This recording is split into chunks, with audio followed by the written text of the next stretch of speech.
Assalamu alaikum and welcome to day 8 of our How to Read Quran series, a program on the Quranology Institute's YouTube channel. Today I will be talking about one of the basic units in Quran, and that is the Kitab. The Kitab is something which you will probably know as Surah, and Surah is usually translated as chapter. So let me tell you why I don't call it surah. Because the word surah is used in Quran a few times.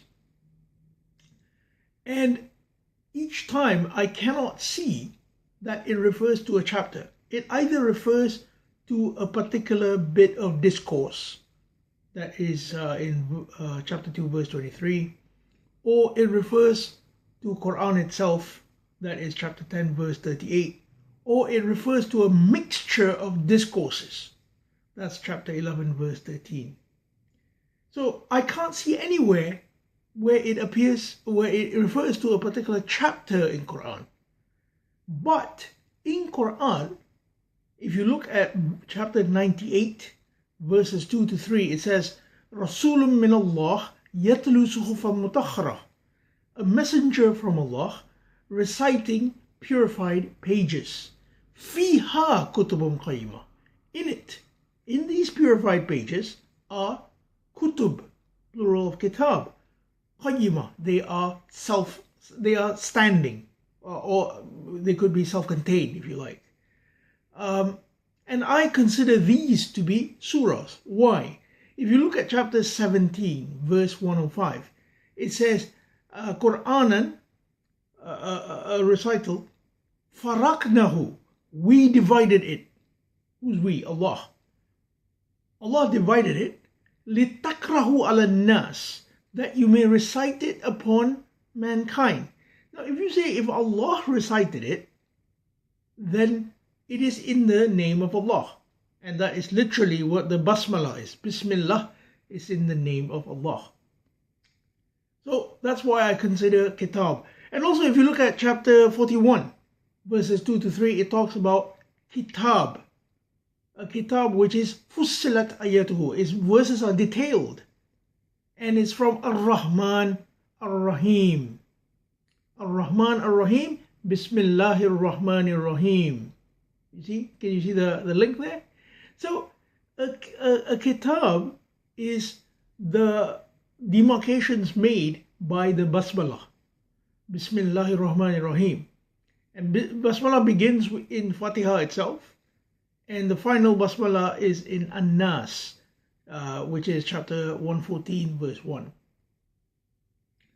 So this will probably, for those of you who know that chapter 9 does not have a basmala, and that's why I consider chapter 9 to be an extension of chapter 8.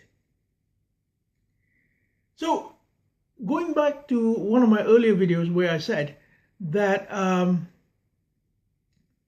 the basic unit is kitab, and this kitab is one of the most powerful concepts in explaining Quran.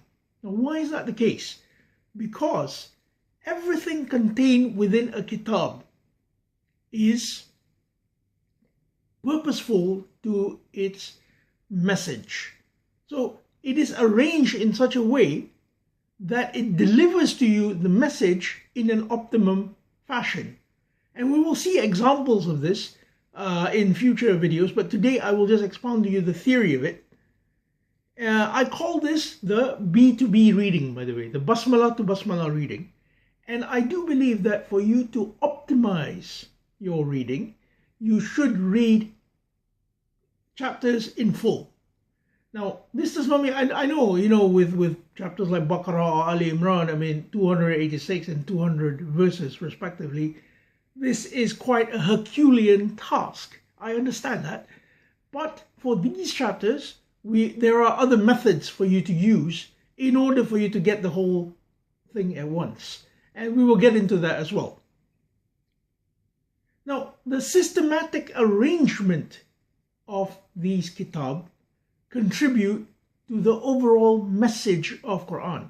Now, for those of you who have read Quran from cover to cover, you will know that these kitabs, these chapters, they do not have unique content. Now, in other words, there's no such thing as there's no such thing as the chapter of Musa. There's Kitab of Musa, but that's something else. There's no such thing as the chapter of Musa, and there's one single chapter where Musa is expounded in full, and he does not appear anywhere else. There's no such thing. Rather, it is Musa appearing in 31 different chapters. So why is that the case? The case is because Musa is given a multifaceted narrative. Various aspects of Musa are highlighted within particular chapters. So in chapter 2, it is he as a reformer of Bani Israel. In chapter 20 is his full narrative. In chapter 7, the focus is, I think, on his dialogue with Fir'aun and the result. Chapter 10 just mostly is about the result. You see? So we have to look at it in this way. I see it as a set of recipes. Now, in order for us to have a full banquet, we need to have many recipes, right? But each recipe has different measures of content. So if you were to cook a curry, for example, you will use curry powder and garam masala, what have you. But then you may also cook a vindaloo, in which you will use a small measure of other ingredients.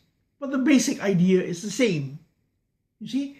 So for us to understand how these chapters are related to one another, it will greatly enhance our Quranic experience. So if I were you, I would look at these chapters, understand why some chapters are big, some chapters are small, and how they relate to one another in a conceptual sense. And we will expound on this further as Ramadan goes on. This is only the day 8. We have literally 22 days to go. Many thanks for viewing this video, and I hope it will benefit your reading. Hope to see you again tomorrow, inshallah.